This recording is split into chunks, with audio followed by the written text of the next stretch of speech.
स्वागत है आप सभी का आपके अपने YouTube चैनल केसी एस्ट्रोलॉजी में। और आज हम बात करेंगे कुंडली के अंदर, जन्म पत्री के अंदर दूसरे शादी के योग का, दो शादी के योग या दो से ज़्यादा शादी के योग, और जन्म पत्री के अंदर हम किस तरीके से देख सकते हैं। क्योंकि इससे पहले मैंने एक वीडियो बनाई थी जिसमें कि मैंने लिखा था कि पहली शादी नहीं दूसरी शादी कामयाब होगी, जिसके मतलब कि दर्शकों ने जो है कि मेरे व्हाट्सएप पे मैं कॉल करके जो है कि मेरे को बोला कि भाई उसमें आपने पूर्ण तरीके से जो है कि नहीं बताया है।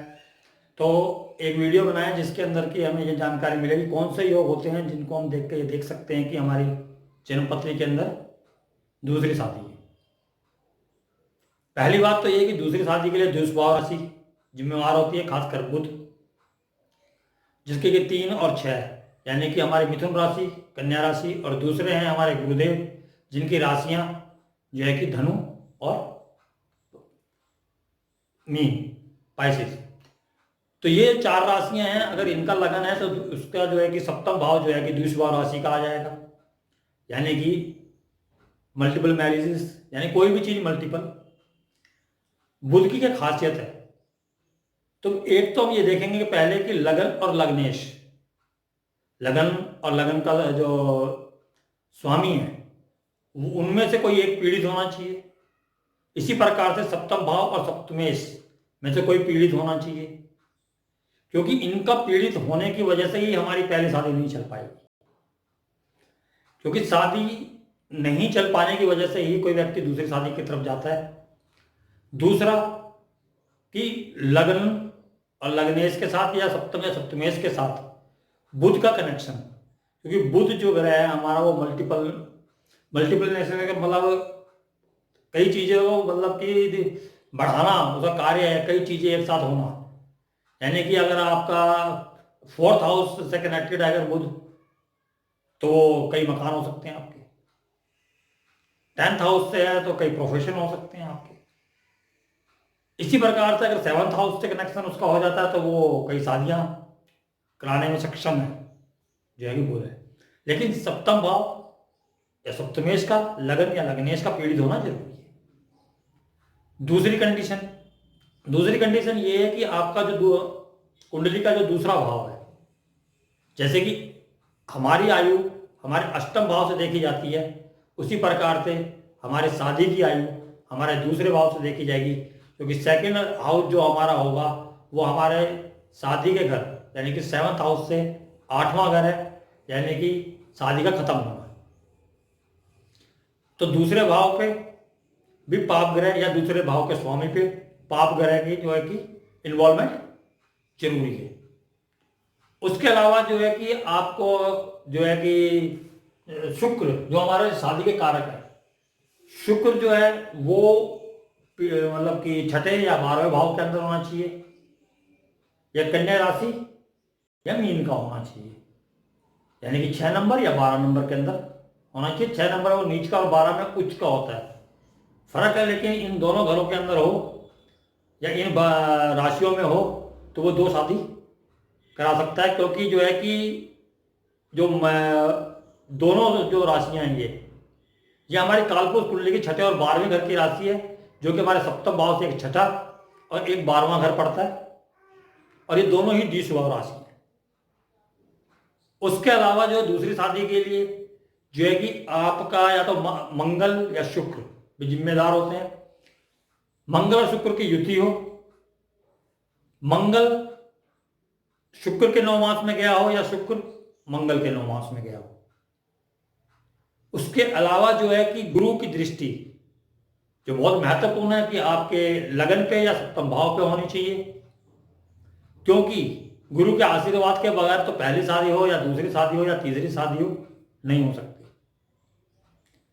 तो इस चीज का जो है कि विशेष ध्यान रखना। ये मैंने यहां पर वैसे लिख दिए हैं जो भी नियम है। तो ये जो है कि नियम में से मतलब कि जैसे आप जन्म पत्री देख रहे हैं, अपनी लगन कुंडली देख रहे हैं, तो यहां पर मैंने 8 नियम है, उसके 8 में से अगर 4 भी लगते हैं तो ये संभावनाएं बन जाती हैं। उसका आपको 9 मास देखना है। 9 मास की जो कंडीशन है 5, अगर इसमें से 3 भी अगर फुलफिल हो जाती हैं तो आपके कुंडली के अंदर 2 शादी के योग है। तो मैं दो जन्म पत्रिका लेके आया हूँ। पहली जन्म पत्रिका जो है कि एक स्त्री की है जो कि उत्तर प्रदेश की है। 6 दिसंबर 1981 का जन्म है इनका, 11:30 सुबह। और इनका जो है कि डिवोर्स हो चुका है। जब भी मेरे पास जन्म पत्री आई थी तो मेरा सबसे पहला सवाल यही था कि आपका जो है कि डिवोर्स हुआ। तो उन्होंने बोला कि हाँ, मैंने जो है कि मतलब आपसे कंसल्टेशन इसी बात में लेना चाहता हूँ कि मेरी दूसरी शादी का योग है। ये तकरीबन 1-1.5 साल पहले की बात है। और दूसरी जन्म पत्रिका जो है कि मैं सैफ अली खान के लेके आया हूँ जो हमारे फिल्म स्टार हैं, और जो है कि सभी जानते हैं कि उनकी दूसरी शादी हुई है। तो ये दोनों जन्म पत्रिका पे हम जो ये नियम लगा के देखें कि ये नियम जो है कि काम करते हैं या नहीं करते हैं। इनमें से जो अधिकतर नियम इसमें लगने चाहिए। जैसे कि मैंने पहले लिखा है कि सप्तम भाव और सप्तमेश पीड़ित होना चाहिए। तो इस जन्म पत्री में लेंगे सप्तम भाव सप्तमेश, लग्नेश हुए शनि जो मंगल के साथ जो है अष्टम भाव के अंदर है, यानी मंगल से पीड़ित है। और दूसरे हुए हमारे सूर्य।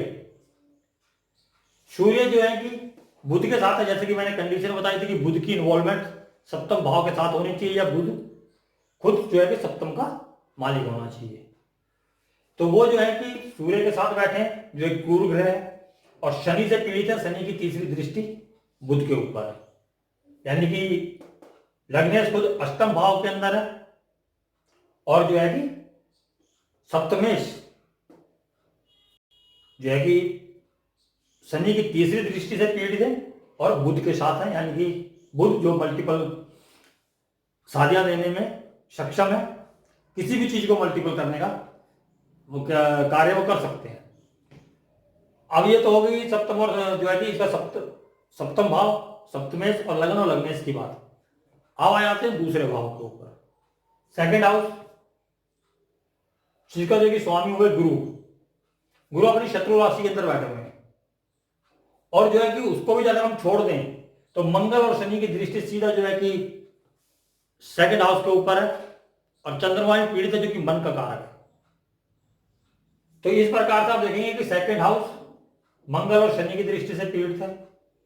सेकंड हाउस के स्वामी जो है शत्रु राशि के अंदर है, और जो है कि राहु से पीड़ित है। राहु की पंचम दृष्टि जो है कि गुरु के ऊपर है, और जो है कि इनका शुक्र जो कि शादी का कारक है वो जो है कि 12वें भाव के अंदर है। जैसा कि मैंने बताया था कि 6 या 12वें के अंदर होना चाहिए, या 6 और 12 राशि के अंदर होना चाहिए, तो वो जो है कि 12वें भाव के अंदर है। तो इसमें से काफी चीजें मतलब कि जैसे कि मंगल लगन और लग्नेश पीड़ित है, द्वितीय भाव और तृतीय भी पीड़ित है, सप्तमें स्वयं बुध हो या सप्तम भाव के स्वामी के साथ हो, तीसरी कंडीशन भी लग गई। शुक्र जो 6 या 12वें में हो, चौथी कंडीशन हो गई। अब सप्तमेश नीच का या अस्त हो, यहां पर ऐसी कंडीशन नहीं है, लेकिन 4 कंडीशन हमारी बन गई है। और गुरु का लगन पे या सप्तम भाव पर प्रभाव हो, तो गुरु का लगन पे 5वीं दृष्टि है। यानी कि यहां जो है नियम बताए इनमें से 5 नियम जो है कि आपके जन्म पत्रिका पर फिट बैठ रहे हैं। अब जो दूसरे नियम है जो 9 मास के लिए हैं उसको देख लेते हैं। लगन लग्नेश पर बुध का प्रभाव होना चाहिए। तो यहां पर जो है कि इनका जो है कि 4 D9 9 मास में, तो लगन के अंदर ही बुध बैठे हुए हैं। और जो कि 9 मास का जो लग्न और सप्तम भाव वो द्विस्वभाव राशि है, जैसा कि मैंने बताया ताकि द्विस्वभाव राशि हो तो ज्यादा चांसेस हो जाते हैं। और बुध स्वयं लगन के अंदर बैठे हुए हैं और सप्तम भाव पे दृष्टि डाल रहे हैं, और वो जो 9 मास के सप्तम भाव के मालिक भी है। तो यहां पर पहली कंडीशन ही इनकी जो लग गई है। मंगल और शुक्र की जो है वो इस पर कंडीशन नहीं है, क्योंकि मंगल और शुक्र जो शनि की राशि में है। सप्तमेश पर बुध का प्रभाव हो, तो यहां पर जो अगर आप देखोगे सप्तमेश खुद बुध है। उसके अलावा आप देखें तो गुरु का लगन या सप्तमेश पर प्रभाव होना चाहिए सप्तम भाव पे। तो यहां गुरु लगन में बैठ के सप्तम भाव को देख रहे हैं, यानी गुरु भी चाहते हैं कि शादी हो दोबारा, और गुरु का शुक्र का संबंध हो या फिर गुरु या शुक्र का संबंध हो। तो यहां पर ऐसा कंडीशन नहीं है, लेकिन 3 कंडीशन जो है 5 में से यहां पर भी फिट बैठ रही है, यानी कि आधे से ज्यादा जो नियम बताए गए हैं वो यहां पर भी फिट बैठ रहे हैं। तो इस प्रकार से अगर दोनों चार्ट के अंदर, अगर आपके इस चार्ट के अंदर ये कंडीशन फिल हो रही है लेकिन यहां नहीं हो रही है, तो आप श्योरली नहीं कह सकते कि ये चीजें होंगी, क्योंकि जन्म पत्री के अंदर जो ग्रह होते हैं, जो होते हैं, उनका जो मेन रिजल्ट है वो आपको यहां पर नजर आता है। क्योंकि जो यहां पर आपको दिख रहा है जन्म पत्री के अंदर, अगर वो जो है कोई 9 मास जो है रिजल्ट है, जो हमारे यहाँ पर योग बन रहे हैं उनका रिजल्ट जो है कि 9 मास के अंदर देखा जाता है। तो 9 मास के अंदर भी जो है कि वो कंडीशंस बननी चाहिए, तभी जो है कि जो भी योग अच्छा या बुरा जन्म पत्री के अंदर बन रहा है वो वहां पर फुलफिल होगा। अब दूसरी जन्म पत्री देख सकते हैं, इसके अंदर लगन और लग्नेश द्विस्वभाव राशि है, जैसे कि मैंने बोला कि गुरु या बुध की राशि हो, द्विस्वभाव राशियां हैं दोनों, गुरु और जो कि बुध। अब बुध यहां पर जो है कि इनके जो पीड़ित हुए कि वो जो है कि राहु केतु के एक्सिस पे आ गए, और इनका सप्तम भाव शनि से पीड़ित है, शनि की तीसरी दृष्टि इनके सप्तम भाव के ऊपर है।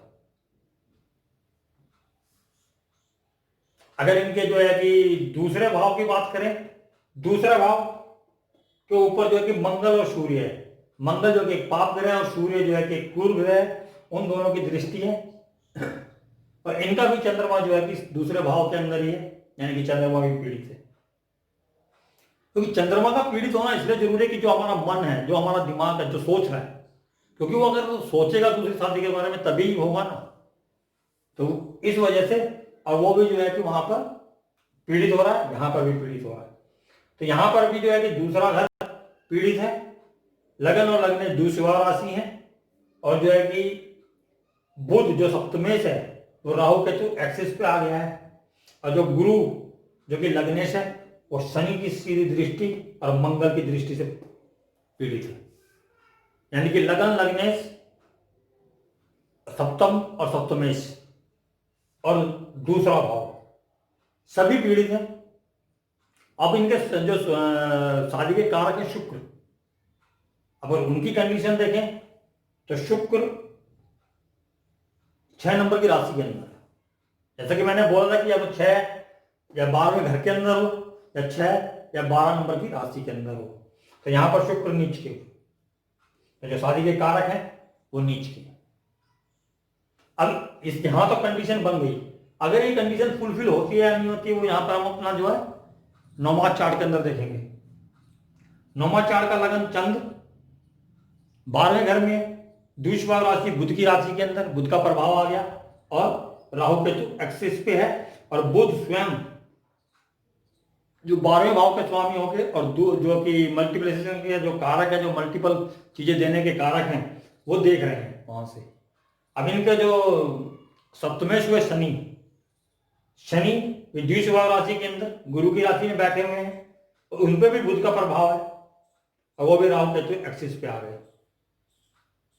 अब यहां पर आई शुक्र की बात, तो शुक्र यहां पर जो है कि इनका जो कि पीड़ित नहीं है, लेकिन जो है कि मंगल शुक्र को पीड़ित कर रहा है। शुक्र खुद जो है कि अपने जो है कि खुद की राशि टॉरस में बैठे हैं, लेकिन मंगल जो अष्टम भाव से इनको पीड़ित कर रहा है, यानी कि यहां पर भी काफी चीजें, यहां पर मंगल जो है कि दूसरे भाव को भी पीड़ित कर रहा है। तो इस तरीके से आप देखेंगे कि जो यहां पर जो फल, मतलब जो कि जो योग बता रहे थे कि इनकी दूसरी शादी होगी, वो यहां पर भी कंडीशन जो कि बन रही है 9 मास के अंदर भी। इसलिए जब आप जो किसी भी चार्ट को देखते हैं, तो अगर उनकी कंडीशन यहां पर बनती है, और जो ये नियम मैंने बताए हैं, इसमें जितने ज्यादा नियम लगते चले जाएंगे उतनी ज्यादा संभावनाएं बढ़ती चली जाएंगी। एक दो नियम अगर किसी के में लगता है तो वो बिल्कुल अलग होने की स्थिति नहीं पैदा करते, क्योंकि जितने ज्यादा नियम होंगे, क्योंकि उससे जो है कि प्रभाव ज्यादा पड़ता है, पाप प्रभाव ज्यादा आता है।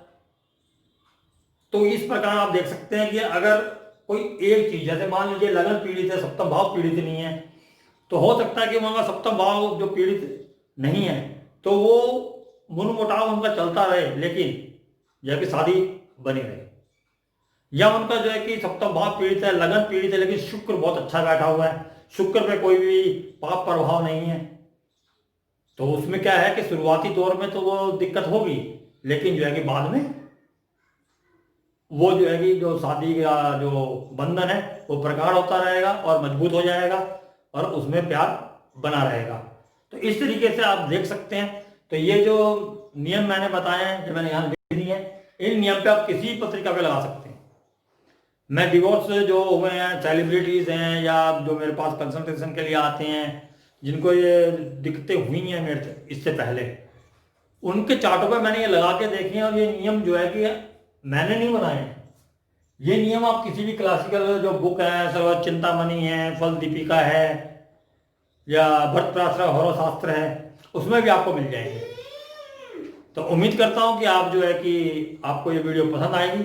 अगर मेरी वीडियो पसंद आती है तो प्लीज़ लाइक और शेयर जरूर कीजिएगा। अगली वीडियो तक के लिए आज्ञा चाहता हूं। नमस्कार।